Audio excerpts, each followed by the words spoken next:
এবং প্রিয় আঙ্গুর প্রেমিক ভাই বোনেরা, আসসালামু আলাইকুম। আশা করি সবাই ভালো আছেন। আল্লাহর অশেষ রহমতে আমিও ভালো আছি। দর্শক বন্ধুরা, ভালো না থাকার আমি কোনো কারণ দেখি না। কারণ আপনার নিজ হাতে লাগানো গাছে বিদেশি আঙ্গুর, এত এক্সপোর্ট কোয়ালিটির আঙ্গুর, আমরা বাজার থেকে যে আঙ্গুর কিনে খাই, এই আঙ্গুর যদি আপনার গাছে এরকম থোকায় থোকায় ঝরে থাকে, কেন আপনি খারাপ থাকবেন? আশা করি আর যারা আমাদের পর্বগুলো দেখেন, আশা করি তাদেরও ভালো লাগবে। আঙ্গুরগুলো দেখলে দেখুন ফলের কোনো কমতি নেই। আজকের পর্বের মাধ্যমে আমরা আলোচনা করব। আপনি যদি প্রথমেই দেখাই আজকের পর্বে কি আলোচনা করব, সেটা বলার আগে আমি একটু দেখাই। এই যে এটা দেখে কি লক্ষ্য করছেন, এই যে এগুলো দেখে আপনারা কি লক্ষ্য করছেন?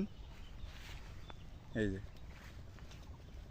যারা বোঝার বুঝে গিয়েছেন, আর যারা না বোঝেননি